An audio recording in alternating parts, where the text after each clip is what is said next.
así como respetar la sana distancia. Gracias.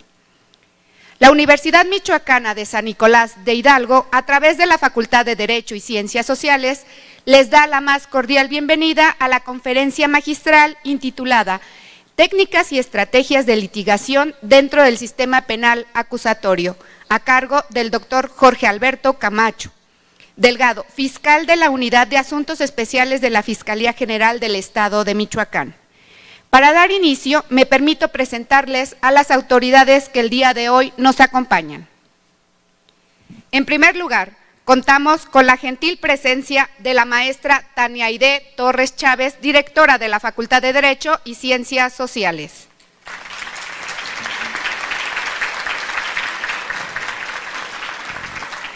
Agradecemos la honrosa presencia del doctor Jorge Alberto Camacho Delgado, ponente y fiscal de Asuntos Especiales de la Fiscalía General del Estado de Michoacán.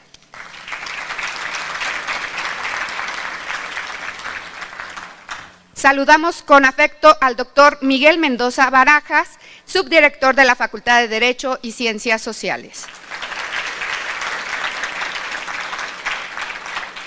Agradecemos la presencia de la maestra en Derecho María Elisa Díaz Gómez, secretaria académica de esta dependencia universitaria. Asimismo, saludamos al maestro José Luis Patlán Chávez, coordinador general de la licenciatura en Derecho de la Facultad de Derecho.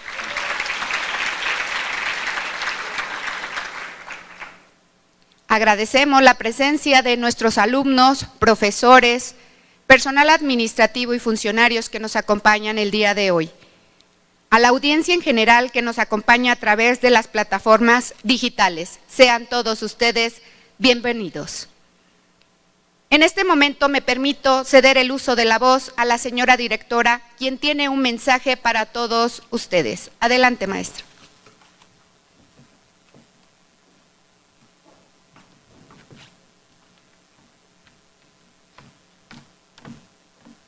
Muy buenos días. Quiero, primero que nada, agradecer a las personas que nos acompañan en el Presidium esta mañana, al doctor Jorge Alberto Camacho Delgado, por aceptar la invitación para venir a platicar y a compartir sus conocimientos con la comunidad de la Facultad de Derecho y Ciencias Sociales. Agradecer también a mis compañeros, el doctor Miguel Mendoza Barajas, la maestra María Elisa Díaz Gómez y el maestro José Luis Patlán Chávez, así como a cada una de las personas que en esta mañana se disponen a escuchar una magnífica disertación que va a poder poner de manifiesto el conocimiento del doctor Camacho Delgado en materia penal del sistema acusatorio vigente en nuestro estado, pero también les va a permitir a todos ustedes, jóvenes, compañeros profesores y en general autoridades y personas que nos acompañan, la evolución que ha tenido el derecho penal en nuestro sistema jurídico. Me congratulo por la asistencia de todas y todos ustedes y además quiero hacer énfasis en que en esta mañana es la primera ocasión, después de casi 2 años, que se tiene la oportunidad de reunir a la comunidad en un recinto como es este auditorio Samuel Ramos y donde estamos preparados para enfrentarnos a este virus que nos ha dañado tanto y que nos ha permitido o nos ha impedido el contacto social, nos ha impedido el estar de manera presencial en nuestra universidad y en todos sus aulas y espacios en general. Pero el día de hoy, con esta conferencia magistral que tendremos oportunidad de escuchar en unos momentos más, estamos reinaugurando las actividades a las que concurre la comunidad de manera presencial. Y lo estamos haciendo de una manera responsable, lo estamos haciendo de una manera paulatina, como se ha venido diciendo, pero sobre todo comprometidos con el gran trabajo que realiza nuestra Universidad Michoacana de San Nicolás de Hidalgo en pro del compromiso social. Creo que esta asistencia de todas y todos hace patente el interés que tenemos por continuar y por enfrentarnos a las adversidades que la vida nos presenta de la mejor manera posible. Y qué mejor oportunidad de hacerlo escuchando una disertación que tendrá por objeto ayudarnos a entender mejor o a comprender lo que aún no se ha comprendido en relación a las técnicas de investigación en materia del sistema penal acusatorio. Agradezco a todos, principalmente al doctor Camacho Delgado, por la oportunidad que nos brinda de compartir sus conocimientos, así como a cada uno por esa decisión que han tomado de asistir y por confiar en la Facultad de Derecho de la Universidad Michoacana de San Nicolás de Hidalgo. Que sea un magnífico trabajo, sobre todo de mucho producto para todas y todos. Gracias, buenos días.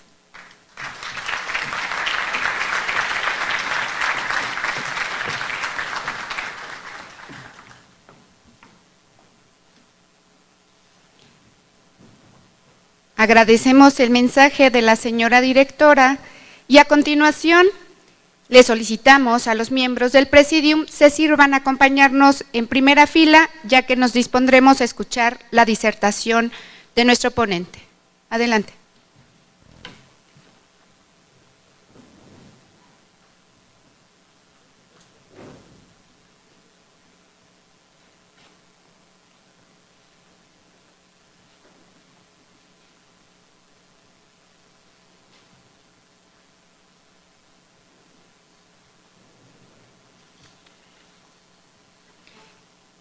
Si me permiten, daré lectura a una breve reseña curricular de la extensa experiencia de nuestro ponente. El doctor Jorge Alberto Camacho Delgado es licenciado en Derecho por la Universidad Nacional Autónoma de México. Tiene especialidad en Derecho Penal en la Dirección de Estudios de Posgrado de la Universidad Nacional Autónoma de México. Cuenta también con una especialidad en Sistema Penal Acusatorio y Juicios Orales por el Instituto Nacional de Ciencias Penales. Cuenta con una especialidad en Defensa Penal Federal del Instituto Federal de Defensoría Pública del Poder Judicial de la Federación en la generación 2010. Cuenta con una especialidad en formación de defensores en el Sistema Penal Acusatorio Adversarial, Juicios Orales del Instituto Nacional de Estudios Superiores en Derecho Penal. Asimismo, tiene una maestría en Derecho Procesal Penal y una maestría en Derecho Familiar, además de su doctorado.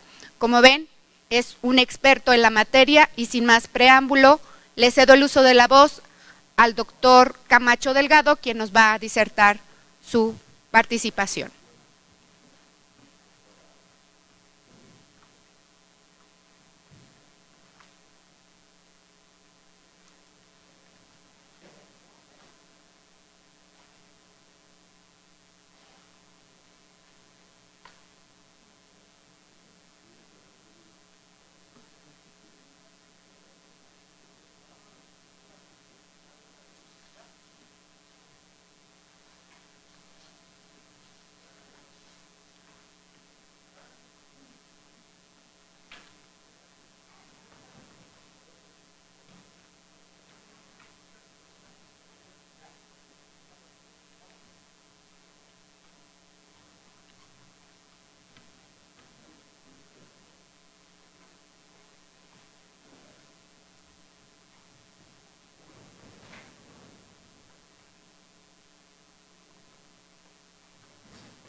Tiene el micrófono inalámbrico, ¿eh? ¿Lo quiere? Sí.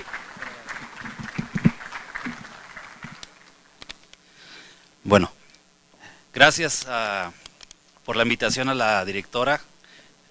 Debo decir que me sentí como en Broadway. Si me cerraron el telón y abrieron el telón para poder entrar, muchas gracias. Gracias a la Universidad Michoacana por la invitación. Y gracias a toda la gente del Presidium por obviamente estar con conmigo en este día. Bueno, pues vamos a tratar de dar esta charla de manera que sea práctica, de manera que le sirva a toda la gente que el día de hoy nos acompaña. Se agradece obviamente este reingreso a las actividades presenciales porque es muy importante volver a la normalidad en la medida de lo posible. Obviamente las clases virtuales pues nos hayan ayudado a tener o a no perder esa comunicación que se tiene en el sentido de seguir con esta profesionalización de la juventud y obviamente pues de todos los que queremos ser profesionales en las diversas áreas del derecho. Pero pues obviamente no se siente la misma emoción, no se siente el mismo orgullo de estar presente a la gente y tratar de que no se pierdan y tratar de que la gente no se disperse y que obviamente se aprenda de una mejor manera. Bueno, hablar de estrategias y técnicas de litigación o técnicas y estrategias de litigación puede hablarse desde cómo se lleva a cabo un interrogatorio, cómo se lleva a cabo la incorporación de la prueba, pero vamos a empezar el día de hoy con esta oportunidad que me da la Universidad Michoacana de compartir algo que es muy, pero muy básico para poder hablar de un nuevo sistema de justicia penal. Acuérdense que partimos de un sistema en donde se formaba una carpeta que se llamaba averiguación previa, pero lo más importante es que la gente del Ministerio Público tenía fe pública. Si ustedes como abogados en aquel sistema tradicional iban ante un hecho con apariencia de delito que se llamaba acreditar el cuerpo del delito, les voy a poner un ejemplo, transportación de cocaína. El simple hecho de que un vehículo transportara de un lugar a otro un estupefaciente, que en este caso era clorhidrato de cocaína, pues el Ministerio Público le decía a su perito, a ver, dictamina qué hay en ese envoltorio, y decía es cocaína. Y con la fe pública difícilmente nos íbamos a poder quitar esa parte donde era cocaína.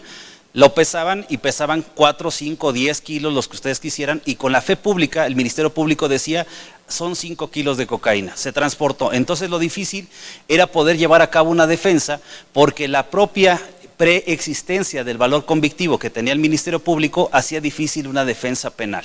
El día de hoy, ante un sistema en donde el artículo 217 del Código Nacional dice únicamente los requisitos que va a tener un acto de investigación, le quita la fe pública al Ministerio Público y el día de hoy una defensa, un asesor jurídico y un Ministerio Público pueden integrar actos de investigación con el mismo valor probatorio. Y de ahí parte el tema de hoy, que vamos a ver técnicas y estrategias de litigación, pero a la luz de dato de prueba, medio de prueba y prueba. Es importante establecer que el sistema acusatorio, por hablar del Código Nacional, ha manejado estas tres figuras que en apariencia de quien tiene el conocimiento de la teoría general del proceso, pues caería en confusión. Porque si yo les preguntara el día de hoy, ¿qué es un dato de prueba? Tendríamos que acudir, ahorita lo vamos a ver, a lo que dice el artículo 261 del Código Nacional, y les va a decir que es la referencia de un medio de convicción, pero que no se desahoga ante el órgano jurisdiccional. Puede ser una entrevista, puede ser un dictamen pericial, puede ser una inspección que haga el policía o un perito, puede ser un documento, puede ser un objeto, cualquier situación, pero que solamente tendrá un valor de indicio. ¿Qué quiere decir? Que el Ministerio Público ya no puede ir a un homicidio y decir hay un muerto, entonces estamos ante un homicidio. Hay que establecer las causas de la muerte, de qué murió, cuándo murió, y todo eso que obviamente a través de actos de investigación le van a permitir a la gente del Ministerio Público integrar algo que el día de hoy se llama carpeta de investigación y que no tiene valor absoluto para generar sentencia condenatoria en contra de una persona. Ojo con lo que digo, porque también por estrategias de litigación podríamos establecer el valor probatorio que tiene cada indicio o que tiene en su momento la prueba o el medio de prueba.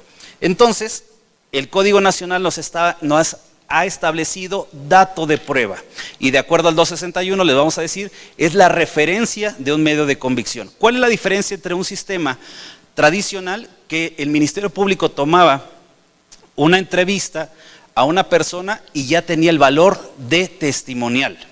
Cuando íbamos como defensores a un sistema tradicional, nosotros nada más le podíamos preguntar a la persona, ¿ratifica esa entrevista o este testimonio? Sí. Entonces lo que le podíamos hacer como preguntas o cuestionamientos es lo que envolvía. Usted dice que vio a la persona, ¿a cuántos metros la vio? ¿De qué color era el vehículo? pero no podíamos referirnos a lo que ya había dicho el testigo, porque con la fe pública, el Ministerio Público ya lo hacía prueba preconstituida, lo que no sucede el día de hoy. El día de hoy, si yo llevo a un testigo y declara ante el policía de investigación o ante el agente del Ministerio Público, solamente tiene el valor de referencia de un medio de convicción. ¿Qué quiere decir? Que no va a fundar sentencia. Les pongo otro ejemplo. En ese asunto que les digo de transportación de cocaína, simplemente con haberse acreditado que 5 kilos, 10 kilos o 20 kilos se transportó en la parte baja de un camión de la línea autobuses ADO, que partió de la Ciudad de México hacia la ciudad de Reynosa, Tamaulipas, la jurisprudencia decía, es la transportación de un lugar a otro, se acreditaba ese elemento objetivo, ¿cierto? Después, el encontrar abajo de los ductos del baño esa cocaína era un estupefaciente de acuerdo a la Ley General de Salud. Y el hecho de que los conductores, esto es, quien manejaba y quien sabemos siempre va abajo, para efecto de llevar a cabo la otra mitad del viaje, los hacía probables responsables del delito de transportación de cocaína que establece o prevé el artículo 195 del Código Penal Federal. Entonces, con esa fe pública que tenía el Ministerio Público de haber pesado la cocaína, de que es cocaína, y decían por ahí los policías, y es de la buena, ¿no? Pero al final de cuentas, ¿qué decían? Ya se encuentra acreditado. Ya vinieron los policías federales, dijeron que el camión al pasar por más o menos a la altura de San Luis Potosí, tenían un arco donde tenían rayos gamma. Y los rayos gamma detectaron que había una anomalía en, no dice, si fuera avión sería en el fuselaje, si fuera un camión, pues en la parte donde se detectó ese estupefaciente. Entonces, ¿qué le correspondía a la defensa? Desvirtuar única y exclusivamente la probable responsabilidad.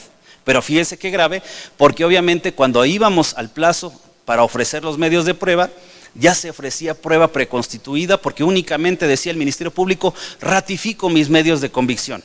Entonces ya propiamente no había un desahogo de los testimonios. Ya quien contestaba o quien calificaba las preguntas que hacía la defensa era el secretario de acuerdos, no el juez.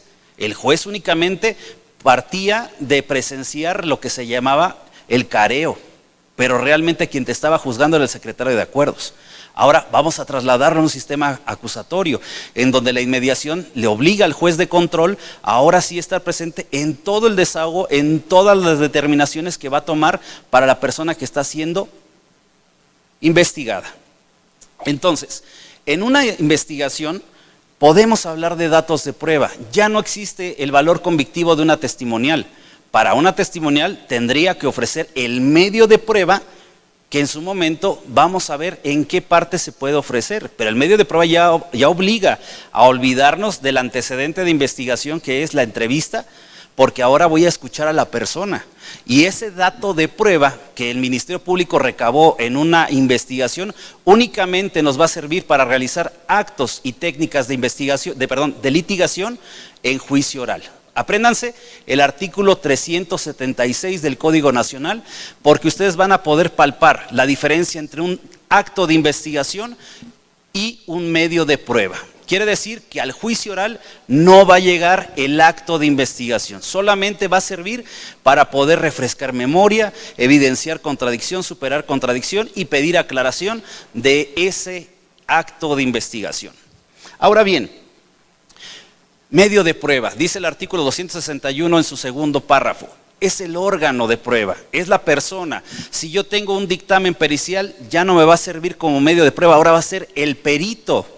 Y dice el artículo 272, el peritaje es necesario para la etapa de investigación cuando se requieren actos que requieran de algún arte, profesión, técnica u oficio, que obviamente los abogados, como lo es el Ministerio Público, como lo es el asesor jurídico, como lo es la defensa y como lo es el propio juez, no somos peritos de peritos. Esa es una falacia.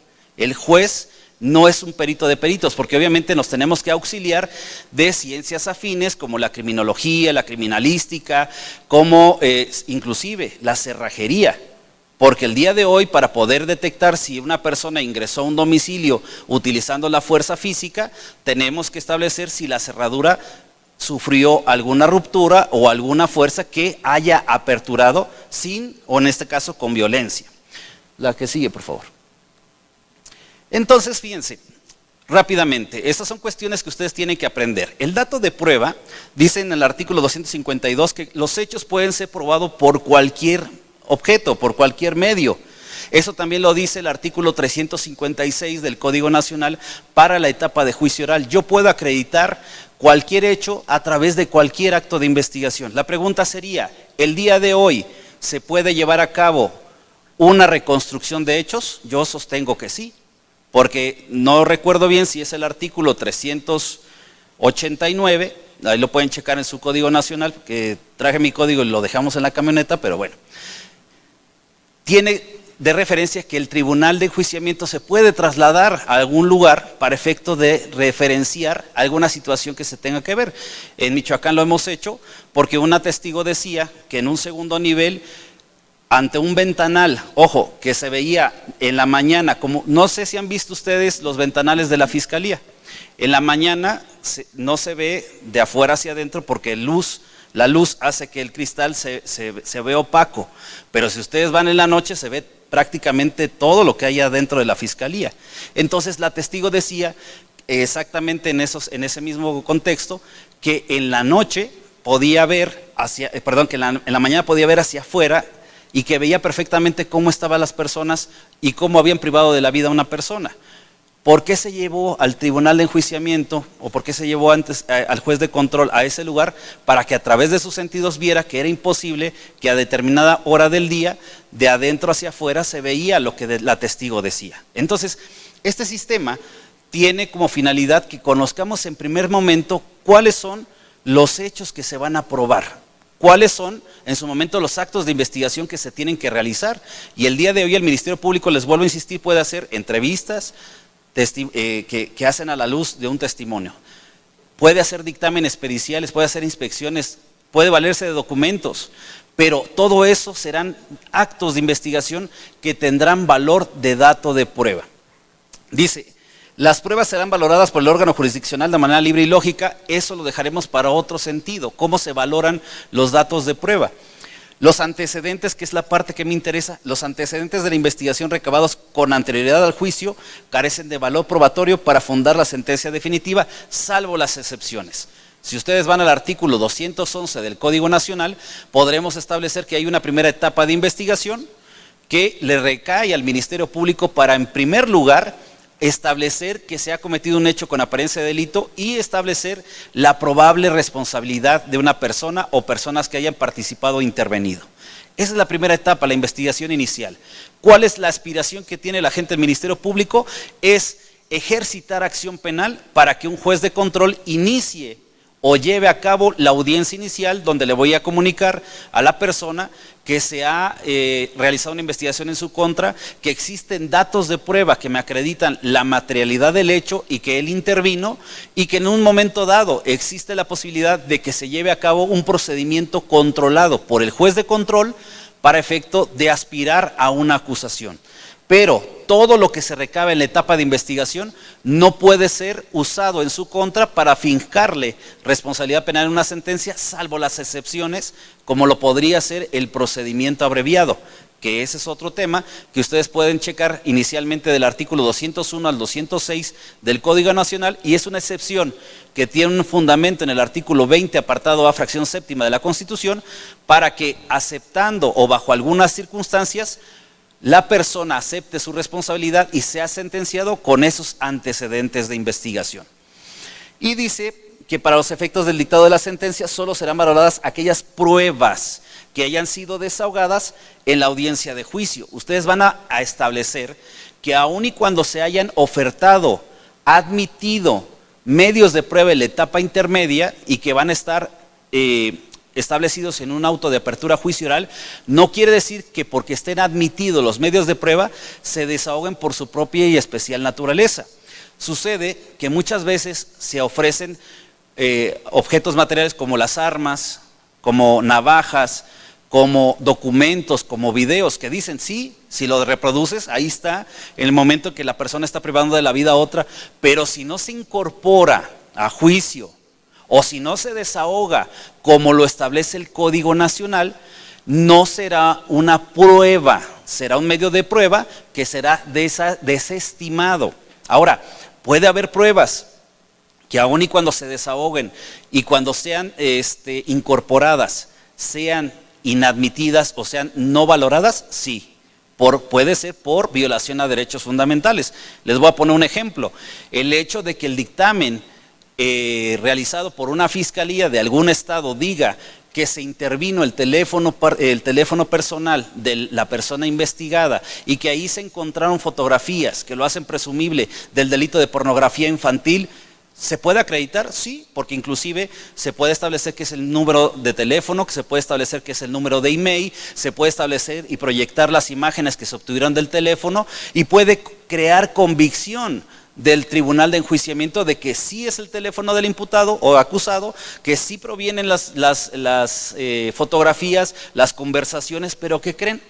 Puede resultar que la obtención de esa información se hizo sin el consentimiento de la persona que debía de darlo.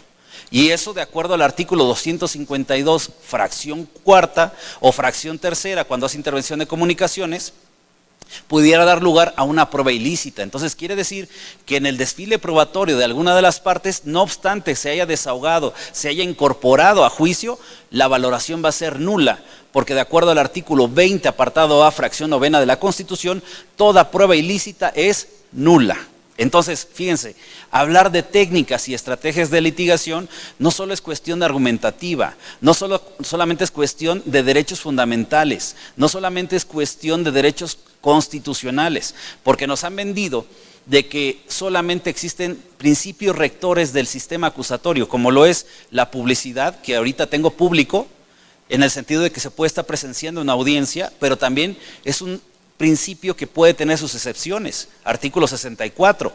Yo puedo evitar que esté la gente, que esté el público, porque se van a proyectar fotografías de niños que han sufrido violación. Porque en su momento voy a proteger la dignidad. Porque a lo mejor lo que se va a platicar aquí en el tribunal es de importancia nacional, es un secreto de importancia nacional, de seguridad. No se puede llevar a cabo la audiencia con público porque estamos juzgando a personas de la delincuencia organizada y hay el temor fundado de que vengan sujetos armados a pretender rescatarlos. Entonces yo tengo que proteger esos derechos. La inmediación, como principio no hay excepción. La inmediación es que siempre va a estar un juez de control aquí. Inclusive se han visto nuevas ideologías en el sentido de que el juez que en su momento escuchó la formulación de imputación es el mismo que tiene que recepcionar los medios de prueba, porque en su momento si no se pierde la inmediación. Y también si hay una situación de excusa, de recusación, no puede venir otro juez, tiene que reponerse todo. Porque la inmediación es propio de la persona. Ya no dejamos a un secretario de acuerdos que decida por el juez tiene que estar presente de manera presente. El principio de concentración. En audiencias como la inicial vamos a verificar control de detención, vamos a verificar la formulación de imputación, la vinculación a proceso, vamos a establecer la medida cautelar y vamos a establecer un plazo para hacer cierre de investigación. Eso se llama concentración. Todos los actos posibles se pueden llevar a cabo, pero lo maximizo, lo potencializo en el sentido de ¿qué? Que no solamente voy a llevar en audiencia inicial esas audiencias, como dicen combo, también le puedo pedir al juez, su señoría, acaba de vincular a proceso a la persona, y toda vez que está presente y en compañía de su abogado, le pido por favor, le pregunte si es su voluntad dejarse tomar las muestras, ya sean sangre, cabello, vello, caligráficas, de fonología. ¿Por qué? Porque ante el juez es una confesión calificada que te puede decir, no quiero. Y lo que va a permitir es que yo en una audiencia privada le diga al juez, ok, tú escuchaste que no quiso, estuvo asesorada de su defensor, entonces permíteme que ahora se haga con tu autorización judicial. Precisamente ustedes van a ver esos actos de investigación que requieren autorización judicial en el artículo 252 del Código Nacional. Y no solamente es para exhumar cadáveres, para hacer cateos, para obtener intervención de comunicaciones privadas, para el vaciado de un teléfono, para en su momento llevar a cabo la obtención de muestras químicas, físicas, de todo tipo que dice el artículo 252. Pero entonces vamos viendo que las técnicas y estrategias de litigación no solamente se sustentan en actos de investigación. Continuamos con la que sigue. Tenemos que precisar perfectamente, en una primera etapa que es la investigación inicial, ¿Por qué hablamos de una carpeta de investigación? Y ya lo dijimos, a diferencia de una averiguación previa donde el Ministerio Público tenía fe pública, ahora el Ministerio Público no tiene fe pública. Tiene que hacer actos de investigación, pero ojo, que cumplan los requisitos mínimos del 217. Como tarea van a estudiar el 217 y no solamente es una cuestión muy técnica, sino es una cuestión de forma. Los actos de investigación, cada uno que ustedes realicen, ya sea como Ministerio Público, ya sea como defensor o ya sea como asesor jurídico, porque también es un paradigma, quieren un tema de tesis para su posible licenciatura o para pasar su licenciatura, estudien la función y la importancia constitucional y procesal que tiene el asesor jurídico. Yo platicando con jueces de Chile, de Colombia, de otros lugares, me dicen, oye, ¿y qué función tiene el asesor jurídico? Pues nada más es el defensor de la víctima. Es la persona que va a tener en igualdad de circunstancias defender a un particular que es víctima, al igual que un defensor va a defender a una persona que es imputada. ¿Y qué creen? En esos países no existe. Y aquí tenemos inclusive una ley general de víctimas, que si ustedes se van a dar cuenta, tenemos los mismos derechos que tendría una persona imputada. Entonces, no se dejen sorprender con eso de que el sistema acusatorio es ultra garantista o que es proteccionista de los delincuentes. No, México, a la vanguardia sobre otros países, ha venido a proteger los derechos fundamentales no solamente de la persona imputada, sino también de la víctima, porque el artículo 20, apartado C de la Constitución también nos dice que son derechos fundamentales de la víctima. Entonces, ese es un muy buen tema, que al menos yo conozco a un magistrado de Perú que me regaló un libro donde habla de los derechos de la víctima, pero pregúntenle en Chile, pregúntenle en Argentina, en Bolivia, ya no se diga en Venezuela, si tienen derechos las víctimas. Entonces, tema muy importante. Y fíjense, el antecedente de investigación dice que es todo registro incorporado a la carpeta de investigación que sirve de sustento para aportar datos de prueba. Entonces tenemos tres temas diversos: antecedente de investigación, carpeta de investigación y dato de prueba. Eso es básico para que cualquier alumno, y no se diga alumno sino profesional del derecho, pueda entender que el antecedente de investigación son todos aquellos actos que va a realizar el Ministerio Público. Ojo, no solamente él, la víctima a través del asesor jurídico, no solamente él, la defensa a través, o en este caso el imputado a través de la defensa, en una carpeta que si ustedes se compran un folder en la papelería, es una carpeta. Si ustedes van y entrevistan a una persona, solamente tienen que checar y verificar que cumpla los requisitos del 217. ¿Cómo qué? Que aparezca el nombre de quien entrevista, del entrevistado, que aparezca la firma, la identificación del servidor público, si lo es, y de la persona que se está entrevistando. Que aparezca, yo les pongo, aunque no dice el 217, póngale su huella dactilar, porque resulta ser que desafortunadamente los mexicanos, hablando en general, no de ustedes, no de mí, muchas veces somos deshonestos y decimos, no, yo no firmé esa entrevista. Y si se hace una pericial, puede ser que hasta la haya variado, pero la huella dactilar, el iris y la dentadura, vamos, son signos característicos que no nos van a permitir mentir. El día de hoy yo estoy realizando o estoy tratando de realizar una odontología forense, porque en el pie de un chiquito de 1 año que falleció, que se le imputa a su mamá, hay una mordedura que ya se determinó por el perito que no es de animal, que es de humano. Pero entonces yo tengo que llegar a saber qué humano le provocó esa mordedura a un menor que murió de 27 lesiones en su integridad corporal. Dentro de las 27 hay un golpe muy fuerte en el vaso que se lo destruyó y una quemadura de cigarro en la nalga. Entonces eso, a través de lo que se llama la psicología forense, nos puede determinar que el menor era sujeto de violencia familiar. Y hay un síndrome que se llama el síndrome de Kempe, para que la anoten y lo vayan y lo busquen en San Google o en la biblioteca, que obviamente es lo más adecuado. El síndrome de Kempe determina que un menor, a través de la necropsia o la autopsia forense, mejor dicho, la autopsia forense, permite establecer qué tipo de golpes recibió el menor y por qué, o el por qué, porque obviamente el menor de 1 año no va a hablar, ¿verdad que no? Y máxime porque ya perdió la vida. Pero a través de la ontología forense yo puedo demostrar quién fue la persona que lo mordió. y puedo determinar que hubo una conducta dolosa en contra de la integridad corporal de esa persona, ¿cierto?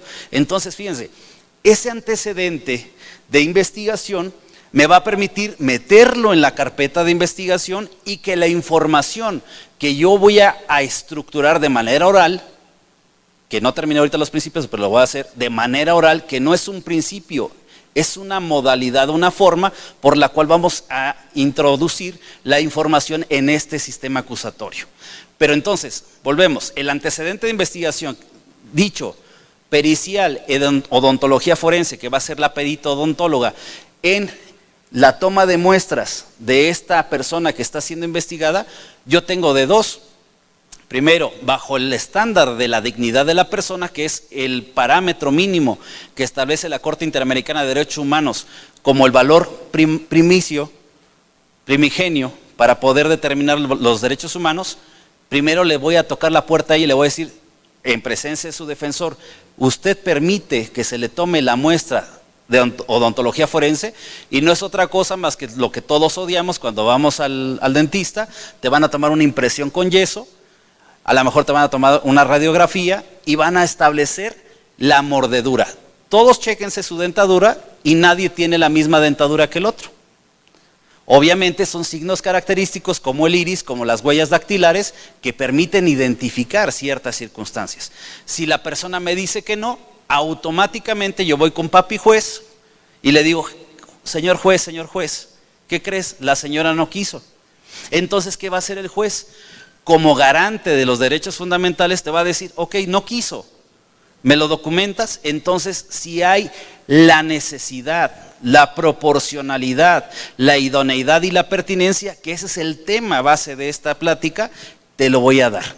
Escuchen esas palabras porque ahorita les voy a decir cómo se sustentan los actos de investigación, los medios de prueba y la prueba en el sistema acusatorio. Idoneidad, pertinencia, suficiencia, utilidad y necesidad, además de proporcionalidad. Ahorita chéquense eso. Pero entonces, si ya podemos entender que es un antecedente, que se va a una carpeta de investigación y que la información que yo voy a establecer a través del principio de contradicción me va a servir como dato de prueba. Entonces, yo voy a hacer referencia a un dato de prueba para decirle al juez que tengo en su momento una información eficaz. Ejemplo, se cuenta con el dato de prueba consistente en el dictamen pericial en odontología forense practicado por la perito fulana de tal, de fecha tal, realizado en la persona de tal persona, de la cual me desprende que la mordedura que aparece en la dentadura de la investigada corresponde en su totalidad con la que obra en el pie de la persona víctima. ¿Qué le estoy diciendo al juez? Que de ese acto de investigación, la información como dato de prueba me llega a establecer un vínculo o nexo causal entre la lesión que presenta el menor y la dentadura o rasgos característicos de la dentadura del acusado o imputada. Podrían decir, bueno, no es la lesión que le causó la muerte. Debo de entenderlo porque son 27, pero ojo, también a través de la medicina legal yo les puedo determinar, o el médico legista, cuál es la antigüedad que tiene cada una de las lesiones.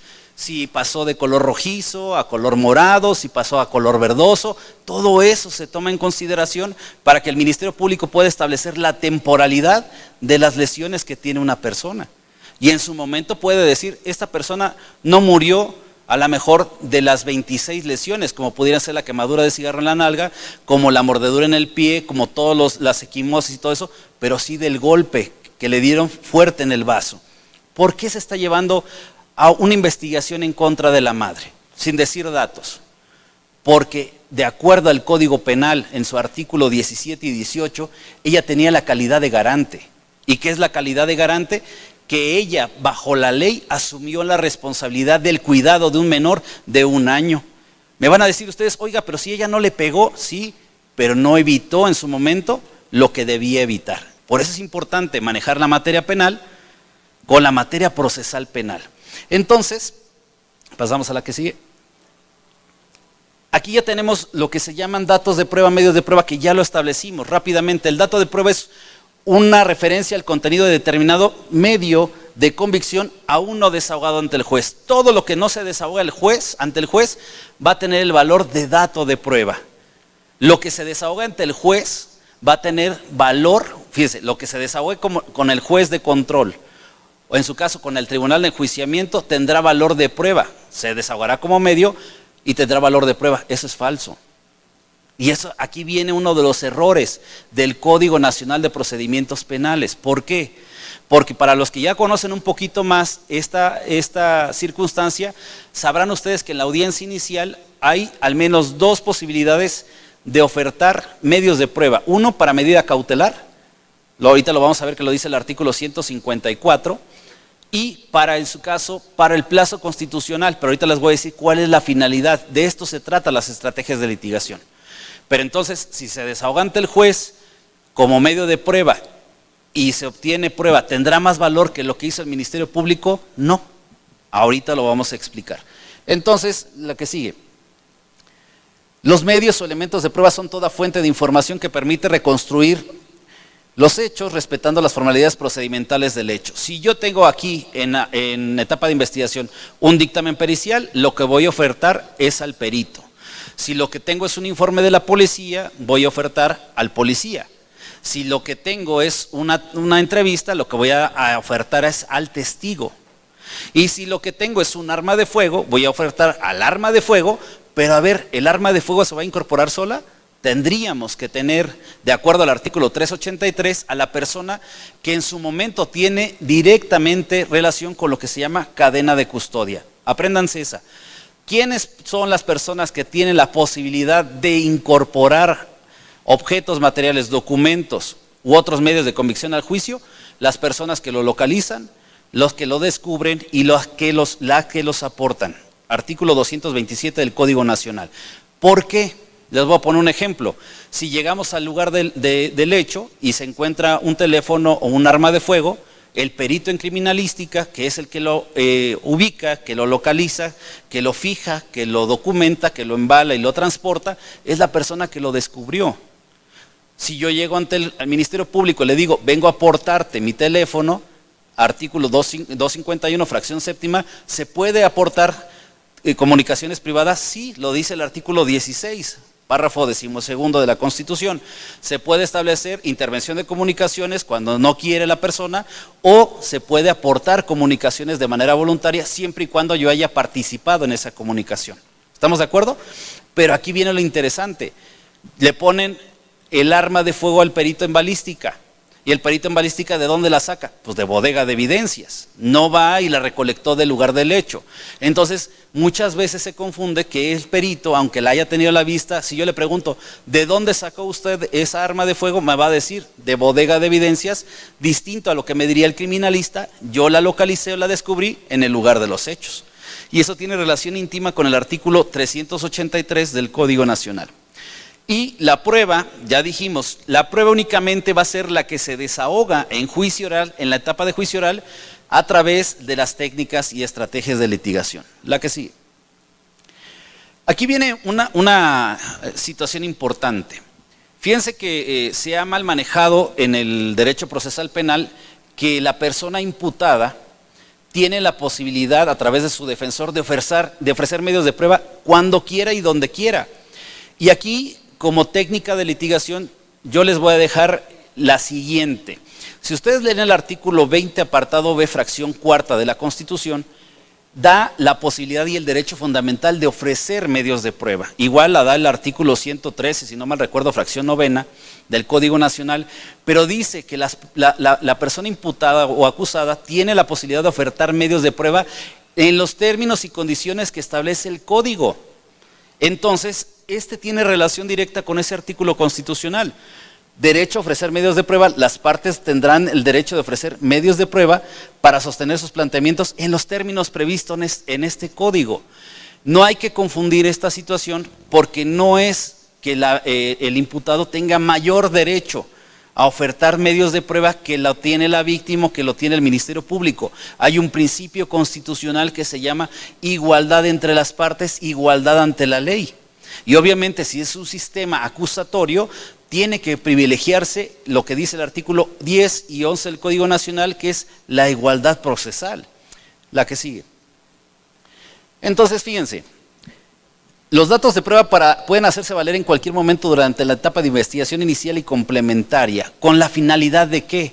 De exponer que con cierto dato de investigación de cierta fecha practicada por cierta persona, se obtiene una información útil. Una, para acreditar el hecho, y dos, para acreditar la probable responsabilidad. Esto es súper importante.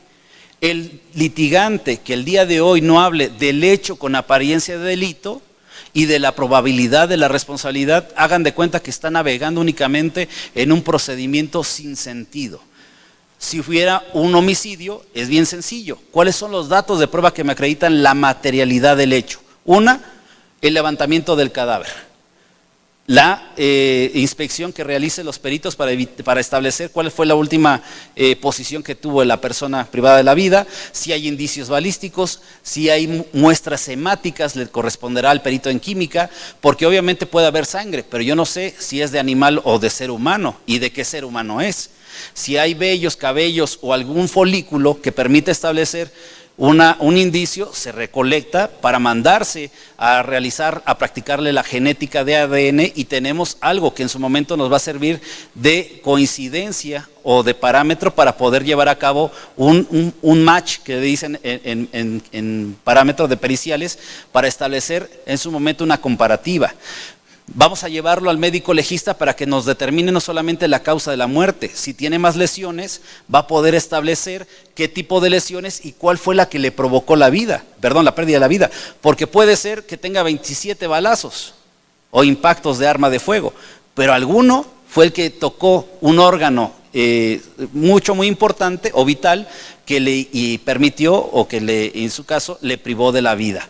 Vamos a establecer la cronotanatología, que es algo muy importante, en donde la defensa puede establecer si dentro de la intervención que tuvo el perito y la determinación de la causa de la muerte pudo haber sucedido el hecho, porque puede ser que el lugar donde fue abandonado el cuerpo no fue el lugar de los hechos. Y eso va a cambiar la clasificación jurídica, a lo mejor de homicidio a secuestro. ¿Estamos de acuerdo?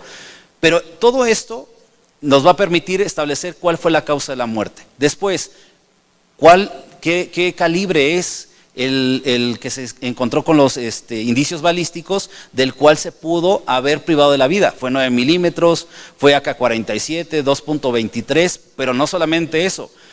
El indicio balístico también te va a permitir, a través del rayado de la bala, establecer de qué arma salió, y vamos a mandarlo a periciales para ver si esa arma, por el indicio balístico, tiene relación con otros hechos. No sé si me voy explicando. Todos esos indicios van a permitir que a través de las periciales podamos determinar qué fue lo que privó de la vida a esta persona. Ahora, si hay testigos, si hay videos y en un momento dado cualquier otra circunstancia, lo que tenemos que cuidar como acto de investigación es no vulnerar derechos fundamentales. Les voy a poner algo bien sencillo. Si yo, como Ministerio Público, dirigente de la investigación, voy al lugar de los hechos y veo que hay una cámara de seguridad, no me voy a meter y voy a sacar la información. Tengo que pedir primero autorización al particular, y si él me lo da, me tengo que garantizar o asegurar que él va a ir dentro de 5 días o cuando lo indique el juez de control ante él, para garantizar que él va a decir: yo autoricé y yo tenía la facultad para hacerlo. Porque lo que se está protegiendo como derecho fundamental es la inviolabilidad del domicilio particular. Esto es, que la investigación también tiene que respetar derechos fundamentales. Si yo voy a ese lugar de los hechos y encuentro a un menor de edad que fue el testigo que presenció una riña entre su primo y otra persona, y su primo privó de la vida a la otra persona, ojo, porque en primer lugar yo le tengo que dar un trato distinto. No hacer distingo, trato distinto a esta persona, porque el protocolo de la Suprema Corte de Justicia de la Nación, en tratándose de quien imparte justicia, donde intervienen niños, niñas y adolescentes, establecen que esta persona no se le puede entrevistar como persona adulta. Tiene que estar presente su representante legal. Tiene que llevarse a cabo primero una pericial en psicología para establecer si está en aptitud de declarar. ¿Por qué? Porque es un menor de edad, le puede revictimizar. Y ahí se tienen que ver tres factores muy importantes. ¿Es viable? Esto ¿es posible que él lo vaya a declarar? ¿Es fiable? Esto es, ¿nos va a decir la verdad? ¿O en su momento es factible? ¿Es potencialmente posible que llevemos a declarar a esta persona? Sí, pero se tiene que cumplir con los requisitos que marca por lo menos la Corte Interamericana, si no, la declaración es nula. Pero no solamente estamos ante ese problema. ¿Qué pasa? Porque el testigo es familiar del imputado. Chéquense el artículo 222, último párrafo, y 361 del Código Nacional. Le da la posibilidad a una persona de que teniendo parentesco con el imputado, se reserve, que no declare. Y tú puedes decir como persona, oye, pero si es el testigo, en un delito vamos a pensar, se pelea el papá contra el tío, y el papá priva de la vida al tío y el hijo es el que está de testigo, el testigo no está obligado a declarar porque tiene ligamen o relación de parentesco con el papá.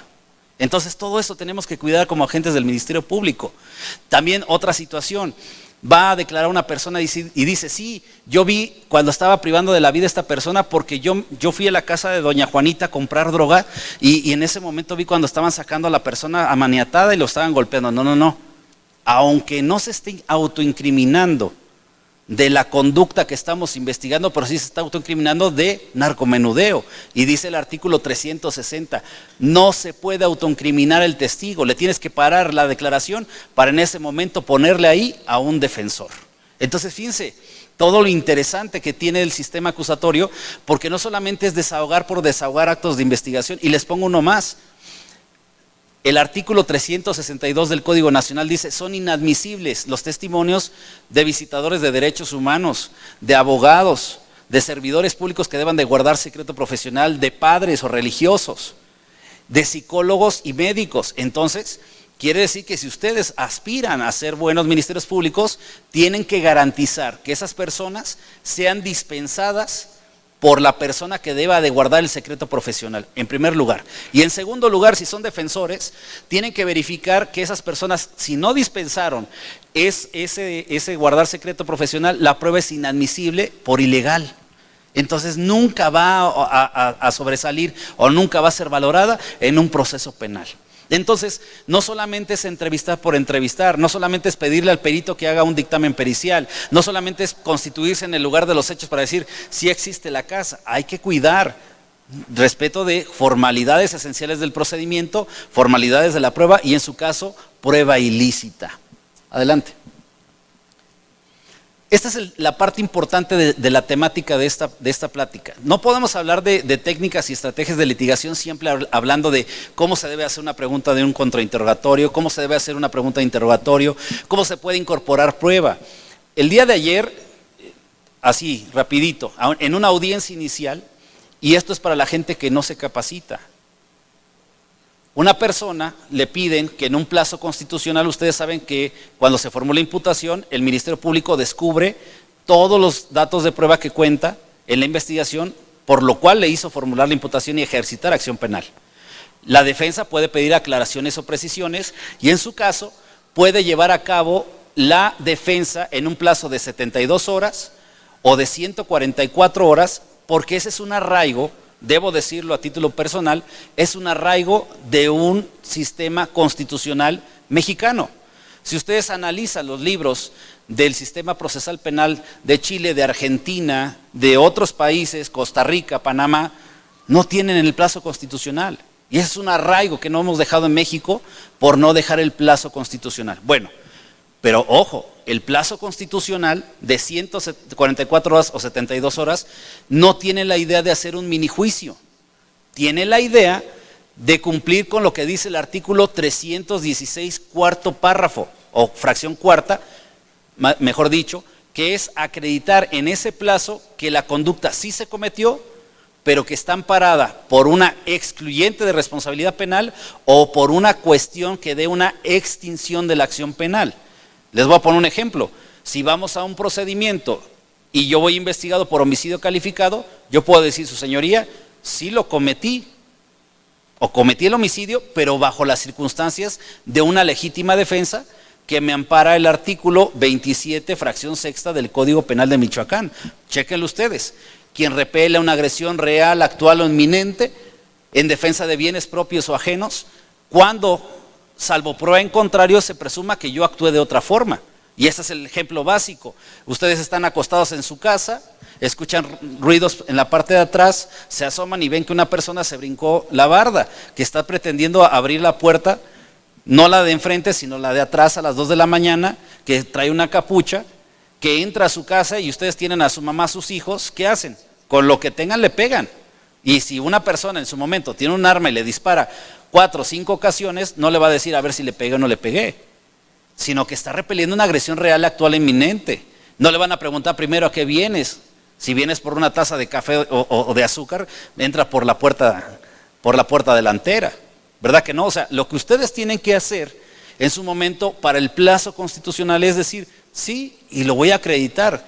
¿Cómo? Pues presentando, obviamente, periciales de que la persona no ingresó por delante, sino por detrás, que forzó la chapa, que en un momento dado venía encapuchado, que eran las 2 de la mañana, una hora para la cual no es normal que esta persona ingrese a tu domicilio, y mucho menos sin la invitación, a menos que sea el Sancho, ¿no? Pero bueno. Aquí la idea de este tema es una audiencia de ayer, se trata de justificar a través de la defensa qué va a ofrecer. ¿Se pueden ofrecer datos y medios de prueba en la audiencia inicial? Sí, ya lo dije, en la audiencia de medidas cautelares, el fundamento es el artículo 154, que permite que cuando se amplíe el plazo o se resuelva la medida cautelar, se ofrezcan medios de prueba para única y exclusivamente medida cautelar.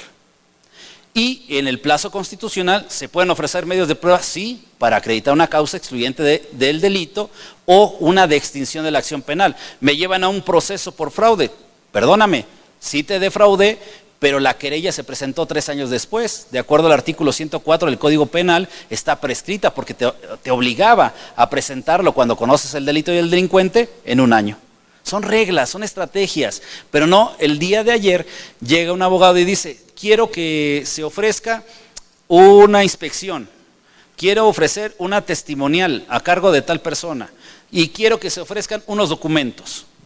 A ver, y se queda el juez y le dice, a ver, permíteme, ¿vas a ofrecerlos como dato de prueba o como medio de prueba? Y aquí viene lo interesante de esta plática, no es lo mismo. Esto exige que si fuera como dato de prueba, el abogado en el plazo constitucional tuvo que haber entrevistado a las personas y dejarlo en un contexto de lo que es una entrevista, cumpliendo los requisitos del 217. Si él iba a hacer una inspección, aunque no sea con el perito de la Fiscalía, tendría que haberlo hecho con un perito particular y tiene el mismo valor. Y si iba a hacer una incorporación por dato de prueba, le tendría que haber corrido el traslado a la Fiscalía para decirle qué es lo que resulta importante de ese ofrecimiento. Aquí viene lo interesante. Idoneidad, pertinencia, utilidad, necesidad y en algunos casos proporcionalidad son los temas que ustedes se tienen que aprender. Fíjense. Como tarea, para los que están estudiando materia civil y materia penal, no se preocupen. Tienen que buscar el artículo 291 del Código de Procedimientos Civiles de la Ciudad de México, porque ese es un referente al nuevo sistema de justicia penal. El día de hoy, quien diga que va a litigar un asunto bajo el parámetro que sea asesor, defensor o ministerio público, tiene que expresarle con toda oportunidad al juez de control o al tribunal de enjuiciamiento ¿por qué es idóneo ese medio de prueba o ese dato de prueba? ¿Qué es idoneidad? Para ustedes, ¿qué es idoneidad? Es que ese antecedente de investigación o ese medio de prueba va a aclarecer o a esclarecer los hechos que son materia de la investigación. ¿Qué es pertinencia? Para poder acreditar en la genética de ADN o si esa sangre es de humano, ¿lo puedo acreditar con 10 testigos? No, no es pertinente, no es idóneo. Tiene que ser la pericial en genética. Primero tengo que obtener con la pericial en química, que es sangre humana. Y después tengo que establecer que esa sangre humana le pertenece a Juan y no a Pedro. ¿Estamos de acuerdo? Pero no con testigos. No es pertinente, no es idóneo. Utilidad. ¿Por qué me vas a decir que esos datos de prueba son útiles para tu teoría del caso? Yo puedo decir a lo mejor, la teoría del caso de la Fiscalía va en un sentido de acreditar tu responsabilidad penal, pero a lo mejor te es útil a ti para decir que si bien es cierto, se están investigando a 5 personas por violación tumultuaria, para ti esa prueba pericial que se hizo en aquella persona es útil para demostrar que tu cliente no fue. No sé si se entiende. Y en su momento, ¿por qué es necesario llevar a cabo esa situación? Y lo van a entender más cuando veamos etapa intermedia de utilidad y necesidad, porque esos son los parámetros que el 346 del Código Nacional permiten excluir los medios de prueba. Si no es necesario, va a traer como finalidad el retardo de la impartición de justicia.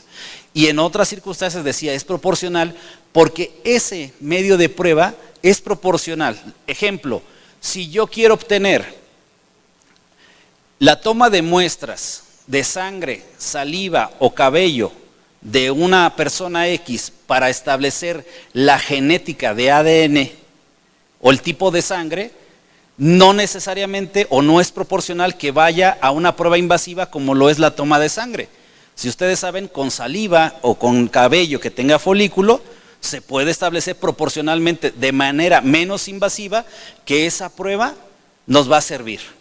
Pero si yo quiero obtener el nivel de alcohol en la sangre, no es a través de saliva, no es a través de cabello, sino ahora sí es proporcional, porque lo que yo quiero obtener es el nivel de sangre o el nivel de alcohol en la sangre. Entonces, estos son los parámetros que el día de hoy permiten, como técnica y estrategia de litigación, algo muy sencillo. Explícale por qué al tribunal de enjuiciamiento, al juez de control, te va a tener que admitir tus datos de prueba o tus medios de prueba, la que sigue. Esto viene en función también con las tesis que se han recabado en las últimas semanas, porque vamos a pensar de esta forma. El Ministerio Público tiene la obligación de investigar, de ser exhaustivo en su investigación, de realizar cualquier acto de investigación que nos lleve a los 4 objetivos más importantes del sistema: esclarecer los hechos. No es llegar a la verdad, es esclarecer los hechos. 2, proteger al inocente. Si de un procedimiento penal resulta que una persona es absuelta, se protegió al inocente. Procurar que el culpable no quede impune. Obviamente, bajo las herramientas que tiene el Estado, vamos a hacer que la persona que esté siendo investigada, acusada y sentenciada no quede impune. Y reparar el daño, como parte de los derechos fundamentales de la víctima, que no solamente es el único, es acceso a la justicia, el conocimiento a la verdad y en su momento la reparación del daño. Lo ha dicho la Corte Interamericana de Derechos Humanos. Pero entonces fíjense lo que dice aquí. Si ustedes van ante la gente del Ministerio Público y dicen, quiero que se recabe la entrevista de 10 testigos, quiero que se recabe una pericial en fonología, quiero que se recabe una pericial en X situación, la tesis que acaba de salir, que es la 2023-692 de la 11ª época, que ya es actual, dice: actos de investigación en el proceso penal acusatorio, la facultad de las partes de proponer al Ministerio Público que realice los que consideran pertinentes y útiles, punto de la clase del día de hoy. Si no establecemos pertinencia y utilidad en el ofrecimiento, aún así, de actos de investigación, ¿cuál es la consecuencia? Dice, prevista en el artículo 216, está limitada una evaluación bajo el criterio de relevancia probatoria, conducencia, para establecer la obligación de dicha autoridad de ejecutarlos. La que sigue. En el contexto, no vengo a leer la tesis, para que ustedes tengan el folio, apréndanse que todos los viernes después de las 12 del día, el Semanario Judicial de la Federación saca un listado de tesis y de jurisprudencias, que es lo que nos permite el día de hoy tener argumentación jurídica. El día de hoy, con esta tesis, aunque sea aislada, pero es un criterio bajo la probabilidad del razonamiento jurídico, me permite establecer que si las partes me ofrecen 20 actos de investigación, pero no me dicen cuál es la necesidad, la utilidad, la idoneidad y la pertinencia, el Ministerio Público, de manera fundada y motivada, de acuerdo al 216, le puede decir: no, señor. Y obviamente yo tengo que actuar bajo el principio de objetividad, que es recibirle a una parte y recibirle a la otra. Pero si nada más me está ofreciendo con la finalidad de retardar la procuración de justicia, con esta tesis yo le puedo decir: no me estableciste ni siquiera para qué quieres que entreviste a tu suegra, a tu mamá y a la abuelita, ¿no? Al final de cuentas, yo tengo la potestad de decirle, no me estás cumpliendo con con un parámetro que es mínimo, de decirme para qué sirve ese acto de investigación. La que sigue. Entonces ya vimos que se pueden desahogar datos de prueba en el artículo en el control de la detención, en la formulación de imputación, en la vinculación a proceso y las medidas cautelares. Lo que quiero recalcar aquí como idoneidad y pertinencia es que no vamos a ir a un control de detención a solicitar el desahogo de medios de prueba con la finalidad de acreditar la inocencia de nuestro cliente. El control de la detención obedece única y exclusivamente a poder acreditar que la detención de la cual fue objeto nuestro cliente no se realizó bajo los parámetros del artículo 16 constitucional o 146 del Código Nacional o 150 con caso urgente. Quiere decir que sí se pueden desahogar datos y sostengo bajo un criterio de convencionalidad, artículo 8.2 de la Convención Americana, medios de prueba si las partes en ese momento llevan la posibilidad de desahogar esos testigos. ¿Por qué? Discutía con un juez de Veracruz, me dice, es que está prohibido que se realice el control de la detención contra la orden de aprehensión. Me queda claro, la orden de aprehensión la dictó un juez y ante el mismo juez que vamos a ir a la audiencia, no le puedo decir que su determinación fue ilegal, pero lo que sí puedo controvertir es la ejecución de la orden de aprehensión. El día de hoy, Dios no lo quiera, pero si ustedes o algún conocido tiene una orden de aprehensión, no le da la facultad a la policía de investigación de introducirse a su domicilio, porque obviamente se tiene que salvaguardar el derecho a la inviolabilidad del domicilio. ¿Quieren aprenderme? Ponle seguridad perimetral, que lo establece, no me acuerdo si es el 286, pero además el 282 te dice, hay orden de cateo que te permite ingresar con la autorización judicial para cumplimentar la orden de aprehensión. Entonces, sí sirve que obviamente veamos el sistema acusatorio desde el punto de vista constitucional.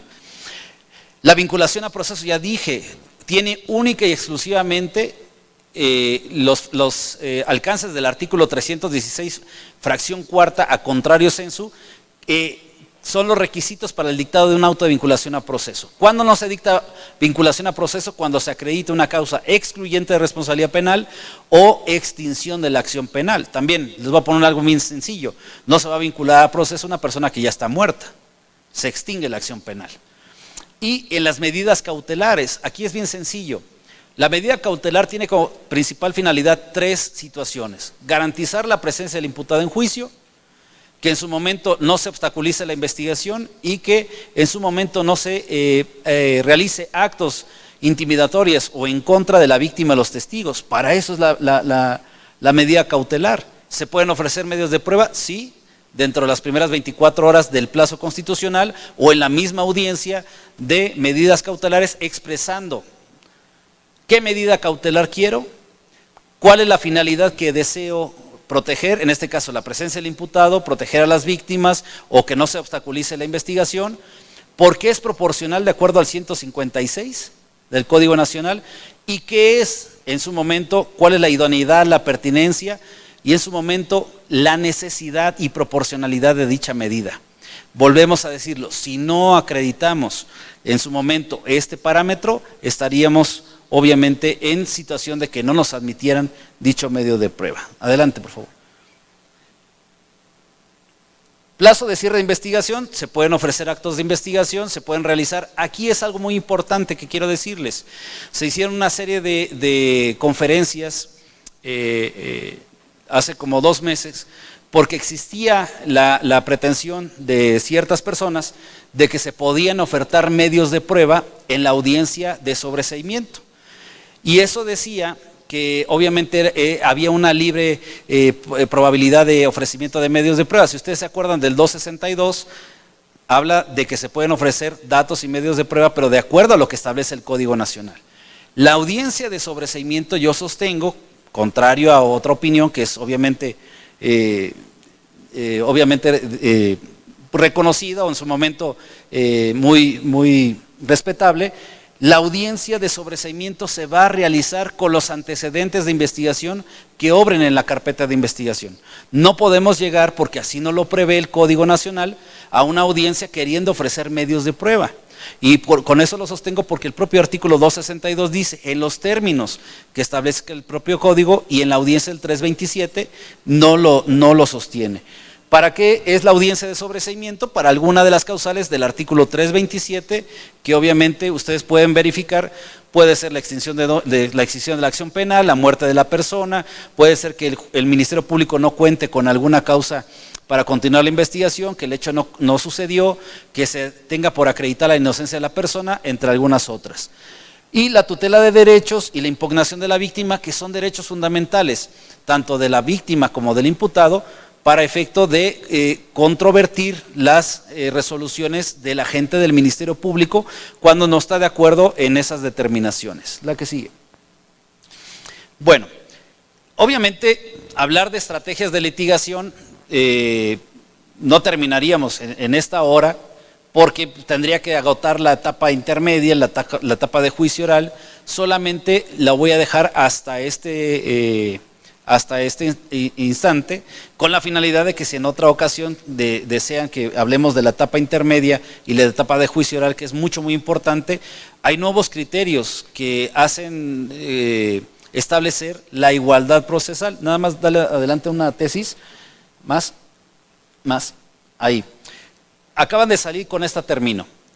La etapa intermedia como tal tiene una gran importancia en el sistema penal acusatorio, y es cuando el Ministerio Público ya establece que va a llevar a cabo una acusación. Yo digo que el sistema acusatorio se mejoraría si quitáramos la vinculación a proceso. Y esto es porque en todos los países de Latinoamérica no se tiene la vinculación a proceso, porque ya lo dije que es un remendo del constitucionalismo mexicano. El hecho es que en los sistemas tradicionales se hace una etapa de investigación, y en la etapa intermedia ya propiamente se ejercita la acción penal con el escrito de acusación, donde ya hay una pretensión punitiva en firme de parte del agente del Ministerio Público. Si México lo hiciera así, tendríamos un sistema más ágil, en el sentido de quitarle más tiempo a la investigación y procurar que el juicio se cumpliera en un año, que es lo que establece la Constitución. Pero este tema de la etapa intermedia, con esta tesis se los voy a dejar. Muchos de los juicios en los que he actuado actualmente como agente del Ministerio Público, la defensa quiere ir a la etapa intermedia sin ofrecer o sin cumplir los requisitos del artículo 340. Lo explico rápido. El Ministerio Público presenta un escrito de acusación y tiene que ofrecer 3 tipos de medios de prueba. 1, para acreditar hecho y responsabilidad penal. 2, para acreditar la cuantificación y la acreditación de la reparación del daño. Y 3, para la individualización de la pena y para oponerse a que se le conceda a la persona de ser culpable o responsablemente penal, que se le dé algún tipo de beneficio procesal. Esos son los 3 medios de prueba que tendría que ofrecer en el escrito de acusación el agente del Ministerio Público. Pero fíjense, la defensa, en este caso, cuando se le corre traslado, se hace el descubrimiento probatorio, de acuerdo al 338, tiene 3 días la víctima para ofrecer medios de prueba, y cumplidos estos, tiene 10 días la defensa para, de acuerdo al 340, ofertar sus medios de prueba. Y en la esencia y en la práctica, lo que les quiero decir, no hagan lo que se venía haciendo. ¿Qué hace la defensa? No voy a descubrir mi teoría del caso, voy a ofrecer medios de prueba, pero no voy a establecer idoneidad y pertinencia, porque yo tengo la posibilidad de guardarme la teoría del caso para la audiencia de juicio. Acaban de salir tesis que les vuelvo a decir, esto es lo novedoso del Semanario Judicial de la Federación. Una de ellas es esta. Dice, el registro es el 2020-653. Dice, ofrecimiento de medios de prueba en el sistema penal acusatorio. El que realiza el imputado respecto de aquellos que pretenda desahogar en el juicio oral debe formularlo en la fase escrita de la etapa intermedia dentro de los 10 días siguientes a que fenezca el plazo a que se refiere el artículo 340, párrafo primero del Código Nacional. De lo contrario, deben excluirse. Esto es que anteriormente en la práctica, y lo digo como agente del Ministerio Público, que actuó en audiencias, las defensas iban, contestaban los vicios formales, pero no ofertaban medios de prueba, o si los ofertaban, no decían para qué los querían, o los querían ofertar en la audiencia intermedia. Y muchos de los jueces, ya no voy a hablar del caso en particular, en los estados, le decían, es que es un derecho fundamental de la persona imputada o acusada de ofrecer medios de prueba. Chéquense el 20, apartado B, fracción cuarta. Y ahí dice claramente, tiene derecho fundamental a ofrecer medios de prueba, pero en los términos y bajo las condiciones que establezca el código. Y obviamente, para procurar un principio constitucional como la igualdad procesal, si le estás dando la oportunidad del 340 de ofrecerlo dentro de los 10 días, no lo puedes ofrecer cuando tú quieras. Y esta es una nueva tesis que nos va a permitir a los agentes del Ministerio Público decirle al juez, cumple tu obligación y exclúyele los medios de prueba o no se los admitas porque no cumplió lo que dice el 340. ¿Sí se entiende? La que sigue, amigo, rápido, para terminar. La que sigue, esta. Descubrimiento probatorio. Otro de los vicios que tenemos o que tienen las partes es que cuando se va a llevar a la etapa intermedia se tiene que hacer un descubrimiento probatorio. Y el descubrimiento probatorio es mostrarle tal cual la carpeta de investigación tanto al asesor jurídico como a la defensa, para que ellos adviertan cuáles de esos actos de investigación no les benefician o sí les benefician, porque puede ser esa la situación. Pero ¿qué pasaba con la defensa? Igual, yo no tengo la obligación de descubrir mi teoría del caso, yo no tengo la obligación de describirte nada. Es más, decían que contaban con entrevistas, pero no tenían el registro. Y lo más que le llegan a decir los jueces es, bueno, es que no va a tener cómo refrescarle memoria. Bueno, es que a lo mejor le va a impactar a él en el resultado. No, señores, bajo un principio de igualdad procesal, esta tesis lo que va a permitir es decir lo siguiente: descubrimiento probatorio, la prueba testimonial en el sistema penal acusatorio, los registros que el imputado o su defensor están obligados a entregar materialmente al Ministerio Público deben reunir los requisitos y seguir las reglas que establecen los artículos 217 y 335, último párrafo del Código Nacional. La que sigue, con esta concluyo. No solo, la que sigue, ya, entonces ahorita ahí la tengo en el otro archivo. Hay otra tesis que dice, no solamente tiene que cumplir con el documento escrito, Suprema Corte, no solamente tiene que cumplir con el documento escrito, sino también otro de los problemas que teníamos en la etapa intermedia es que los testigos que ofrecía la defensa no decía para qué los iba a ofrecer. Ojo, nosotros vamos a entrar a un debate en la etapa intermedia, en la fase oral, en donde vamos a tratar de excluir no solamente los medios de prueba de la Fiscalía, sino que si también ofrecen medios de prueba la asesoría jurídica y también la defensa, también son objeto de los mismos parámetros del artículo 346. Y al Ministerio Público y al asesor jurídico sí lo obligan, de acuerdo al 335, a decir cuáles son los puntos sobre los que va a hablar un testigo. ¿Por qué les decía que estudiaran el 291 del Código de Procedimientos Penales? Porque dice, en el escrito de pruebas tendrá que expresar con toda claridad qué hecho o hechos son los que pretende probar, por qué se relaciona con los hechos controvertidos, pero lo más importante, por qué es idóneo para el esclarecimiento de los hechos. Yo quiero concluir esta pequeña charla con 3 temas importantes. 1, el dato de prueba no es lo mismo que el medio de prueba.